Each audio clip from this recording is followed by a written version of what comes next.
फरीदाबाद में अब यमुना नदी उफान पर है, जिसको लेकर प्रशासन की चिंताएं बढ़ गई हैं। प्रशासन द्वारा जेसीबी की मदद से यमुना के किनारे और बांधों को मजबूत करने का काम दिन रात किया जा रहा है। प्रशासन द्वारा गांव-गांव जाकर लोगों को अपने घर छोड़कर सुरक्षित शेल्टर होम में पहुंचने की सलाह दी जा रही है। प्रशासन की अपील का असर है कि अब लोग बनाए गए शेल्टर होम में पहुंचना शुरू हो चुके हैं, जहां उनके लिए खाने पीने की व्यवस्था और दवाइयों का सुरक्षित इंतजाम किया गया है। बिगड़ते हालात को देखते हुए एनडीआरएफ की टीमें भी सुरक्षा को लेकर बेहद सक्रिय हो चुकी हैं। यमुना के तेज बहाव के चलते अब कई क्षेत्रों में खड़ी हुई ज्वार, बाजरा और सब्जियों की फसलें पानी में डूबकर बर्बाद हो चुकी हैं, जिसको लेकर ग्रामीणों ने विशेष गिरदावरी और मुआवजे की मांग सरकार से की है। आपको बता दें कि साल 2023 में आई बाढ़ के चलते दर्जनों गांव पानी में डूब गए थे, इसलिए इस बार प्रशासन लोगों को घरों से निकालने में लगा हुआ है।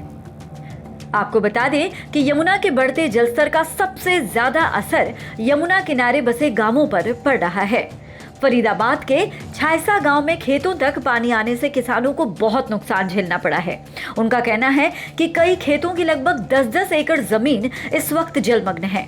खेतों में खड़ी धान, ज्वार, बाजरा और सब्जियों की बेलदार फसलें पानी में डूब चुकी हैं। हालात 2023 जैसी आपदा की ओर इशारा करने लगे हैं।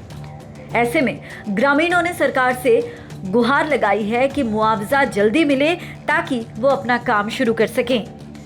दूसरी ओर प्रशासन लगातार अलर्ट मोड पर है। प्रशासन की तरफ से भी मुनादी करवाई जा रही है। जो यमुना के किनारे घर या खेत हैं, उनको यमुना के पास नहीं जाने दिया जा रहा है और उन्हें सुरक्षित स्थानों पर पहुंचाया जा रहा है। कम से कम 1000 एकड़ भूमि जलमग्न हो चुकी है, जिसमें धान, ज्वार, बाजरा वो हमारे खड़े हुए थे और हमारा घिया है, तोरई है, सब्जी की भी फसल उसमें थी। अच्छा, तो लगातार काफ़ी नुकसान हुआ है आपके किसानों को? बिल्कुल नुकसान है। मेरी सरकार से भी ये अपील है कि स्पेशल गिरदावरी सरकार कराए जमुना पार के हमारे खेतों की और किसानों को राहत दे, किसानों को मुआवजा अपने स्तर पे बनाया जाए और उसकी स्पेशल गिरदावरी कराई जाए। ये मेरी सरकार से दरख्वास्त है। मेरा कहने का सरकार से भी यही अपील है कि भाई किसानों को राहत दी जाए। बहुत ज़्यादा नुकसान है, सब्जी का भी बहुत ज़्यादा नुकसान है और सभी चारे के जो फसल बोई हुई थी हम लोगों ने सब बर्बाद हो चुकी है और धान की फसल सारी बिल्कुल ख़त्म हो चुकी है। तो सरकार से ये रिक्वेस्ट है हमारी कि भाई ज़्यादा से ज़्यादा मुआवजे की कोशिश करे और स्पेशल गिरदावरी जो कराई जाए हमारे यहाँ पे। तो प्रशासन लगातार आ रहा है आपको? प्रशासन लगातार आ रहा है। डीसी साहब भी कल आए थे और लगातार पुलिस की जिप्सी भी आ रही है, सबको सावधान कर रही है कि भाई पानी से आप दूर रहें। क्या लगता है जिस तरह से 2023 में बाढ़ आई थी ऐसी? हाँ, ऐसे हालात होने की संभावना है। जैसा सुन रहे हैं, पीछे बारिश नहीं रुक रही है और हथनी कुंड बैराज के सारे गेट खोल दिए गए हैं।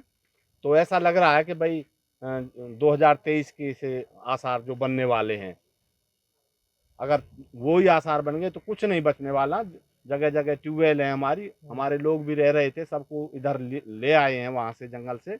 और पानी में जो मकान खड़े हुए हैं वो भी दरार आ गई है, फट गए हैं, बहुत काफ़ी नुकसान है। फरीदाबाद से सुधीर शर्मा के साथ bureau input, PTC news, Haryana.